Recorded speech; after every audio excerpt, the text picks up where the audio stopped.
Marcus Johnson walked through the empty halls of the UES New Horizon. His heavy boots made soft sounds on the metal floor. It was late at night, and most of the crew was sleeping. Marcus liked these quiet hours when he could do his work without anyone bothering him. He carried his tablet and tool bag as he moved toward Cargo Bay 7. The ship's computer had shown strange energy readings from that area. Marcus had to check what was wrong. He was the ship's propulsion engineer, and it was his job to keep everything running smoothly. The New Horizon was huge. It carried 15,000 people to a new planet far from Earth. They had been traveling for 8 months now. Marcus had lost his wife and daughter in the great sickness that hit Earth 5 years ago. That was why he joined this mission. He wanted to leave his painful memories behind. Marcus reached Cargo Bay 7 and opened the heavy door. The lights came on automatically. Tall stacks of supply boxes filled the room. Food, medical supplies, and equipment for the new colony were stored here. Everything looked normal at first. He checked his tablet again. The energy readings were definitely coming from this room.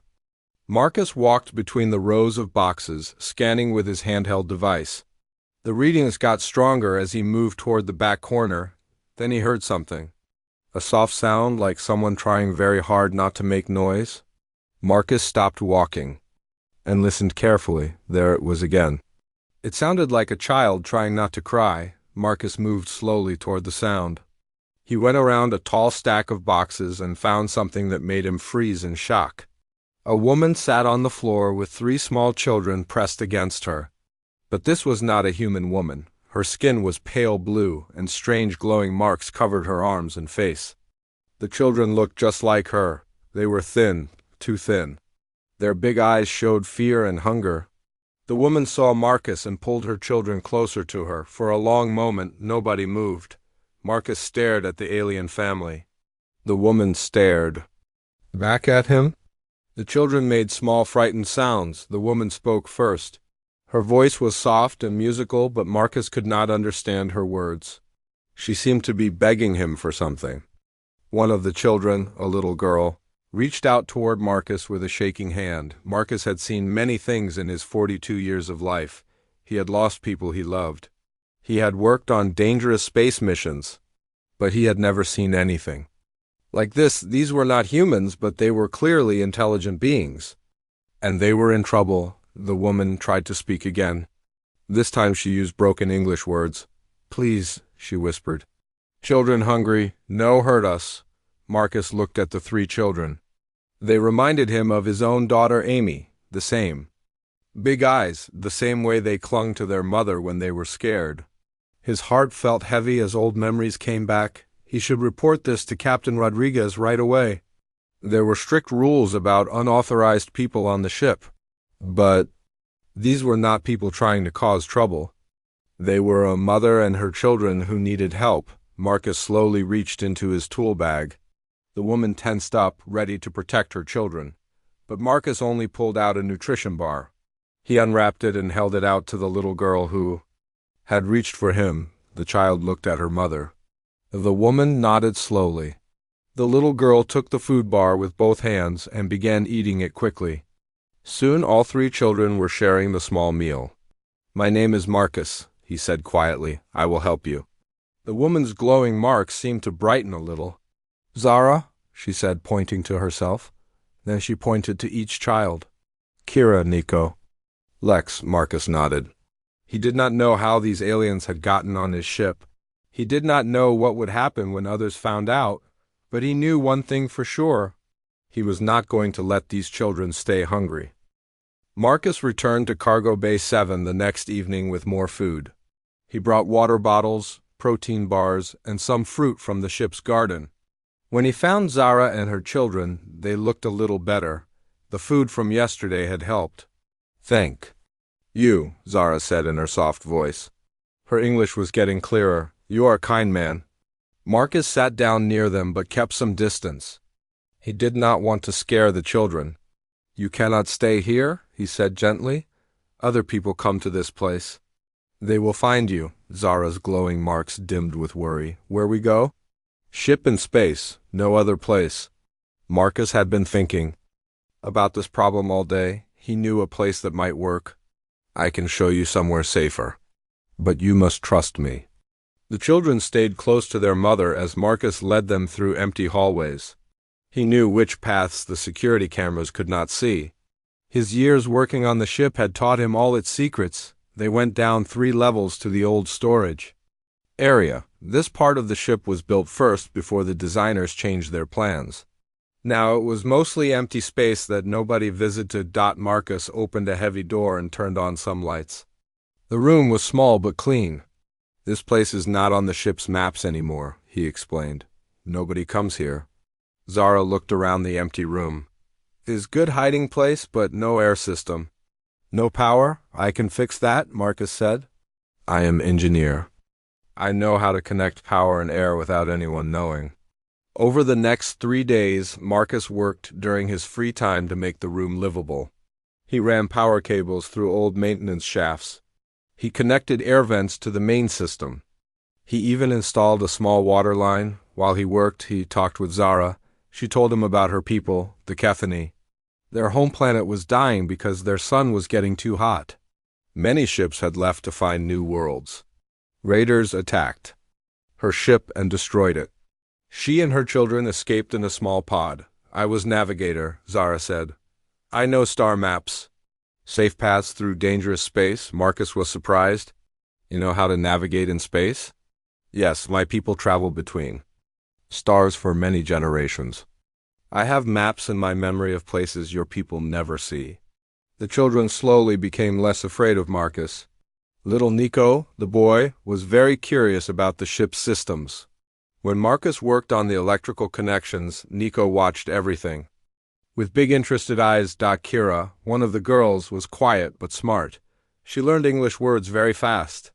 Lex, the other girl, was the youngest and still stayed close to her mother most of the time. Marcus brought them better food and some blankets. He also brought clothes that would fit the children. Zara was grateful for everything, but Marcus could see worry in her eyes. What troubles you? He asked one evening. You take big risk for us, Zara said. If your people find us, you get in. Trouble, why you help strangers? Marcus was quiet for a moment. He thought about his daughter Amy, who died when she was the same age as Zara's children. I lost my family, he said finally. My daughter was sick. I could not save her. Maybe I cannot save everyone, but I can save you. Zara reached out and touched his hand gently. Her skin was warm despite being blue. You have good heart. Your daughter would be proud. Just then, Marcus's communication device buzzed. Captain Rodriguez was calling all department heads for an emergency meeting. Something was wrong with the ship's power systems. Marcus felt his stomach drop. The captain was talking about unusual power fluctuations in the lower decks. Dr. Carter, the chief science officer, had detected the changes Marcus made to hide his new friends. I have to go, Marcus told Zara. Stay here and keep the children quiet. Do not make any noise until I come back. As Marcus hurried to the meeting, he wondered if his secret was about to be discovered. The captain and Dr. Carter were smart people. If they kept investigating, they would find Zara and the children. Marcus had to think of a way to protect his new family. But first, he had to convince his superiors that everything was normal with the ship's systems. Marcus walked into the meeting room where Captain Rodriguez and Dr. Carter were waiting. His heart was beating fast, but he tried to look calm. Marcus, we need to talk about the power readings in the lower sections, Captain Rodriguez said. She was a strong woman who had led many space missions.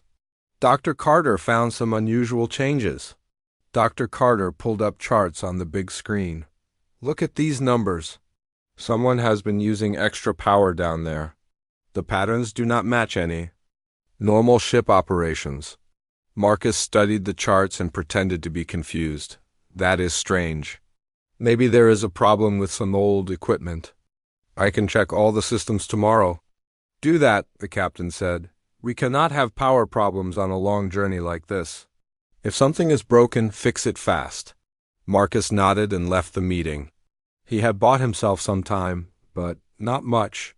He had to be more careful about the power usage in Zara's hiding place. When he returned to the hidden room, he found Zara teaching her children some of her language. The words sounded like music. Nico was repeating the sounds and laughing when he got them wrong. "How was your meeting?" Zara asked. She was learning to read human expressions. "Not good. They know I am using extra power. I have to be more careful." Marcus sat down with the family. "Can you teach me some of your words?" Zara smiled. "Yes, this word means thank you." She said a word that sounded like singing. "And this means friend." Marcus tried to repeat the words. The children giggled at his pronunciation. Even serious little Kira smiled. For the first time in years, Marcus felt like he was part of a family again. Over the next 2 weeks, Marcus and Zara spent their evenings talking. She told him about her planet's beautiful blue oceans and floating cities. He told her about Earth's green forests and tall mountains. They were becoming real friends. The children were changing too. They were getting stronger with good food and felt safer in their hidden home. Nico loved to watch Marcus work on the ship's systems. The boy had an amazing ability to understand how machines worked. "Your son is very smart," Marcus told Zara one day. "He understands technology better than most adult humans." "All my children are special," Zara said proudly. Kethany children learn fast when they feel safe. Kira had learned to speak English almost perfectly. She asked Marcus many questions about human culture and the ship's mission. Lex was still shy, but she had started drawing pictures for Marcus with supplies he brought her. Then one morning, something went wrong. When Marcus arrived with breakfast, he found Zara holding Nico. The boy was burning with fever and breathing hard. "He got sick in the night," Zara said with tears in her eyes. "I do not know what to do. On my planet, we have medicine for this." "Here, I have nothing." Marcus touched Nico's forehead. The child was very hot. "What kind of sickness is this?" "It happens to young Kethany sometimes. Usually it passes, but sometimes ... Zara could not finish the sentence. Marcus felt panic rising in his chest. He could not let this child die. But to save Nico, he would have to reveal their secret to Dr. Chang, the ship's doctor. "I know someone who might help," Marcus said, "but I have to tell her about you. She is a good person, but this means more people will know you are here." Zara looked at her sick son and then at Marcus. "I trust you. If you think she will help, then we must try." Marcus picked up Nico carefully. The boy was so light, like holding a bird. "Dr. Chang works late in the medical bay. Most people will be asleep. I can bring her here without others seeing." "What if she tells the captain?" Zara asked. "Then we face that problem when it comes. Right now, Nico needs help." Marcus left the hidden room and walked quickly toward the medical bay. His mind was full of worry. Dr. Chang was known for following rules, but she was also known for caring about people. He hoped her desire to help would be stronger than her duty to report everything. When he reached the medical bay, Marcus took a deep breath. He was about to change everything. Once Dr. Chang knew about Zara and the children, there would be no going back. But looking at the sick child in his arms, Marcus knew he had no choice. He pressed the door control and stepped inside, carrying Nico toward an uncertain future. Dr. Helen Chang looked up from her computer when Marcus entered the medical bay. She was a small woman with kind eyes who had been the ship's doctor for 3 years. When she saw the sick child in Marcus's arms, she immediately stood up. "Marcus, what happened? Who is this child?" Dr. Chang asked as she quickly prepared a medical bed. Marcus laid Nico down carefully. The boy's breathing was getting worse. "Dr. Chang, I need you to promise me something. No matter what I show you, please help this child first. Ask questions." Later, Dr. Chang looked at Marcus with surprise, then at the child. Even in the dim light, she could see that Nico's skin had a blue color that was not normal for humans. "Marcus, this child is not human. No, he is not. But he is still a child who needs help. Please." Dr. Chang had been a doctor for 20 years. She had promised to help all living beings who needed medical care. She began scanning Nico with her medical equipment. "His body temperature is very high, but his heart rate is actually slowing down. This is not like any human sickness I know. His mother is waiting in a safe place. She knows about his condition. Should I bring her here? Dr. Chang nodded while she continued her examination. Yes, I need to understand what is happening to him. Marcus left quickly and returned with Zara and the two girls. When Dr. Chang saw the alien family, her eyes went wide. But she was a professional and focused on her patient.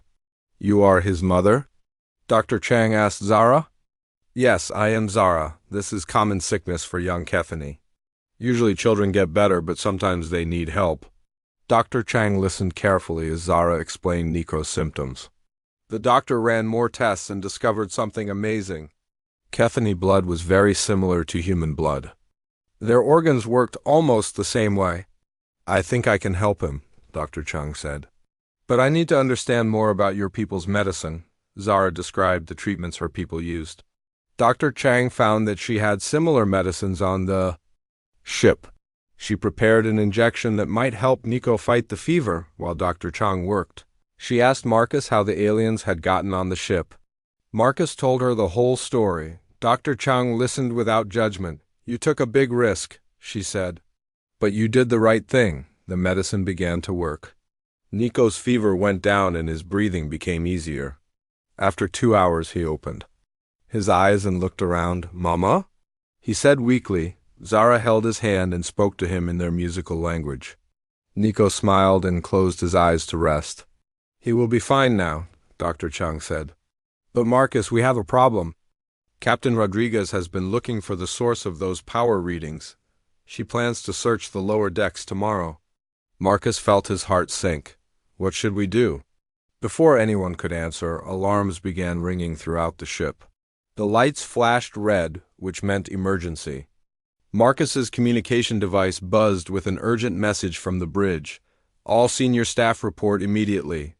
We have entered an asteroid field. Navigation systems are failing. Dr. Chang looked at Marcus with worry. Go, I will stay with the family. Marcus ran toward the bridge, but Zara called after him. Marcus, wait.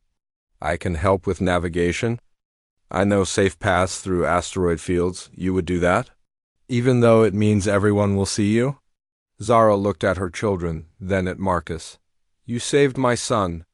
Now I help save your ship. Marcus made a quick decision. Dr. Chang can. You bring them to the bridge safely? Yes, but Marcus, the captain will be very angry. Maybe, but if Zara can save the ship, the captain will have to listen. As they hurried toward the bridge, Marcus hoped he was making the right choice. The ship was in danger, and only Zara's knowledge might save them. But revealing the alien family to the entire command crew would change everything. On the bridge, Captain Rodriguez was shouting orders as the ship shook from hitting small rocks.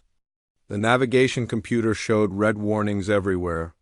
Captain, Marcus said as he entered with the alien family, I have someone who can help us. The bridge crew stopped talking and stared at Zara and her children. Captain Rodriguez looked at Marcus with shock and anger. Marcus Johnson, what have you done?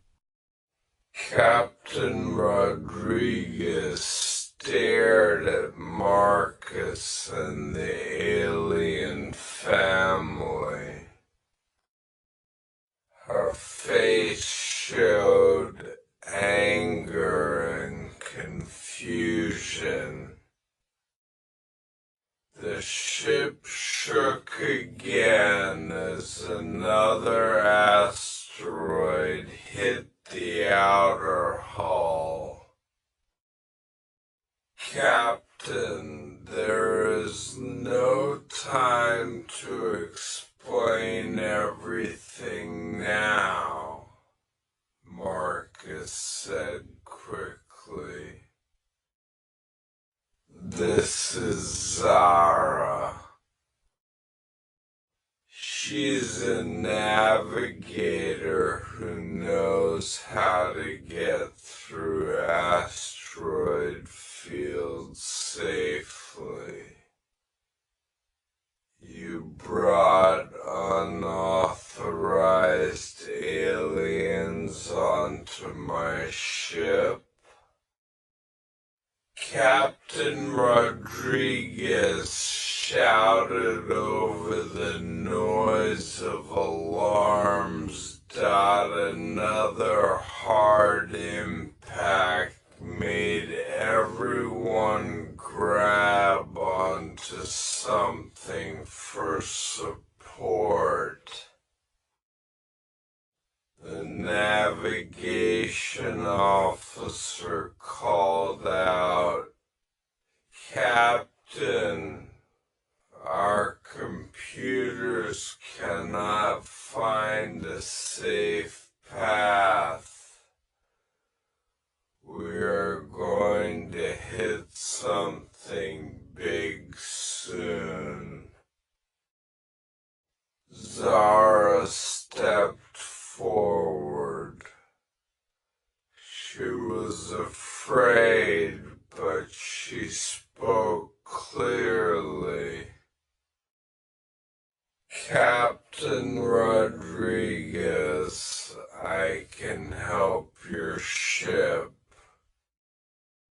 I have traveled through many asteroid fields. My people know safe ways." Dr. Carter looked at his instruments. "Captain, our navigation systems are failing. We need help from somewhere." Captain Rodriguez looked around the bridge. Her crew was scared. The ship was in real danger. She had to make a fast decision. "What do you need?" the captain asked Zara. "I need to see your star maps and navigation controls. My children can help too. They have special abilities." The captain looked confused. "Children?" Zara brought Kira, Nico, and Lex forward. Cathany children can feel gravitational pulls from large objects.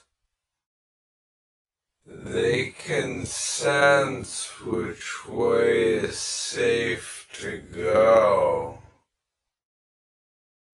Dr. Carter was amazed.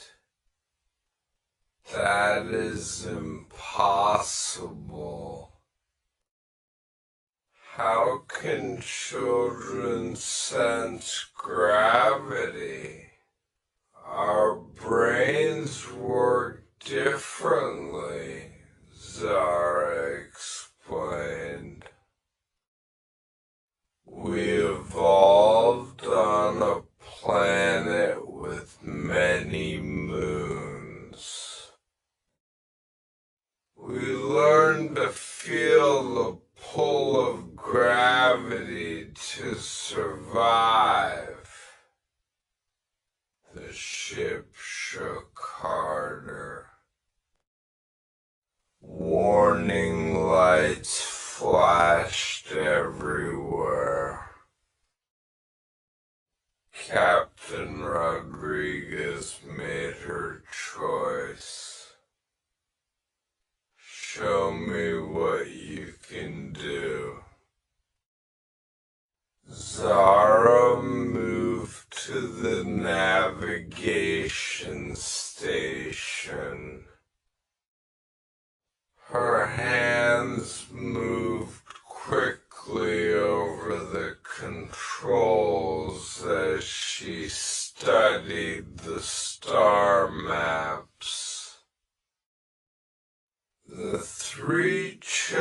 children stood near her, closing their eyes and concentrating.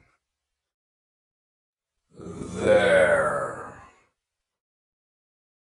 little Lex said suddenly, pointing to the left. Big rock that way. Very dangerous. Nico opened his eyes and pointed right. Safe path there. I feel no heavy pulls. Kira nodded. Yes, brother's right.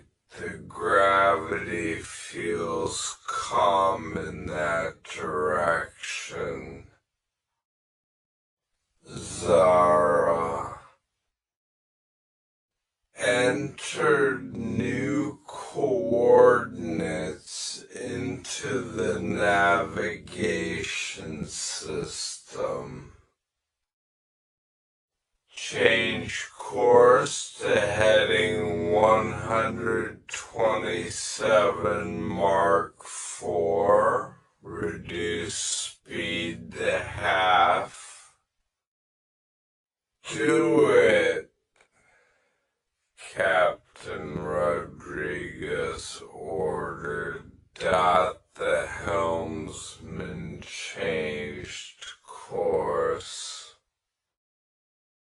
The ship turned slowly away from the dangerous asteroids. For several minutes, they flew through empty space. Then the children warned of more rocks ahead. Large cluster coming, Kira said. But there is a path through the middle. Working together, Zara and her children guided the New Horizons safely through the asteroid field. It took 3 hours, but finally they reached clear space. The crew cheered with relief. Captain Rodriguez turned to Zara. You saved my ship and 15,000 lives. Thank you. But not everyone was happy. Security Chief Tony Martinez had been quiet during the crisis. Now he spoke up. Captain, we cannot trust these aliens. How do we know they are not spies or enemies? Some of the crew nodded.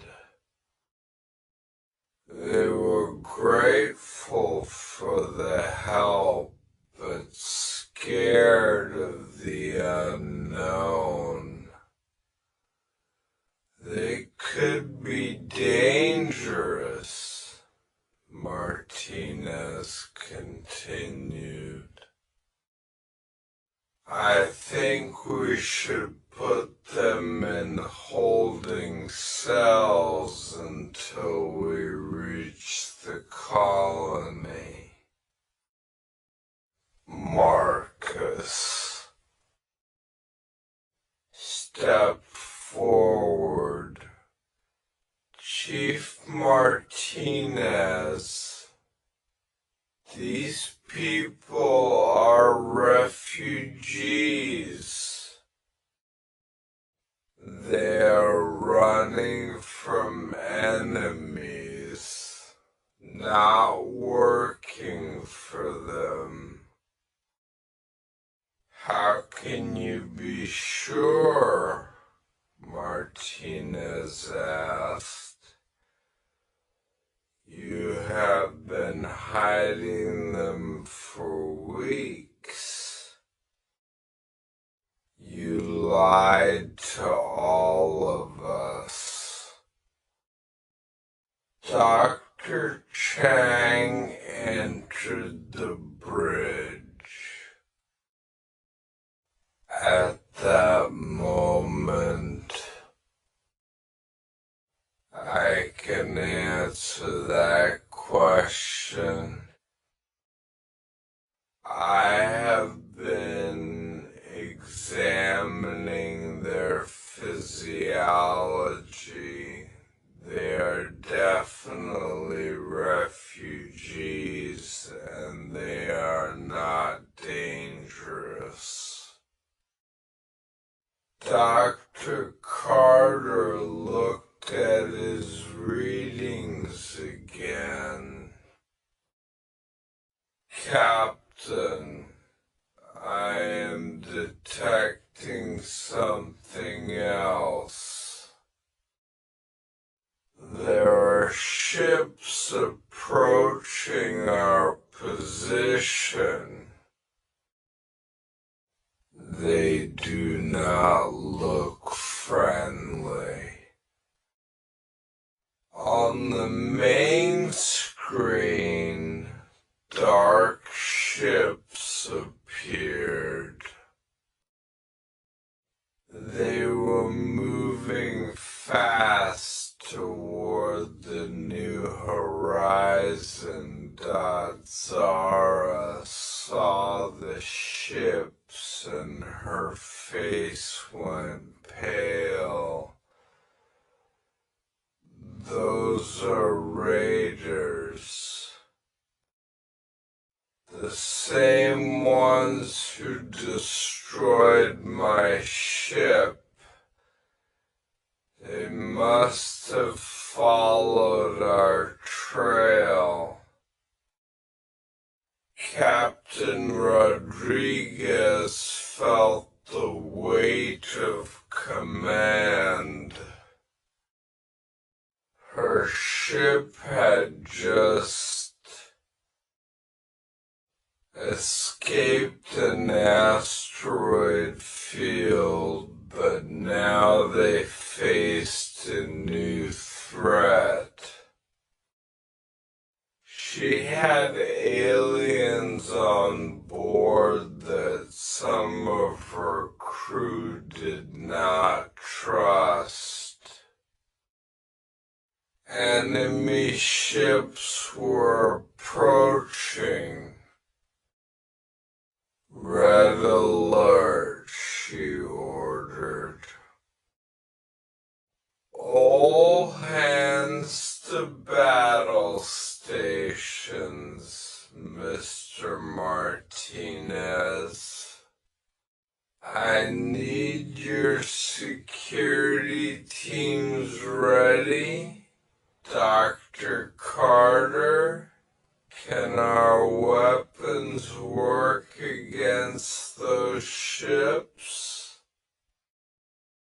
As the crew prepared for battle, Marcus stood next to Zara and her children. He knew that this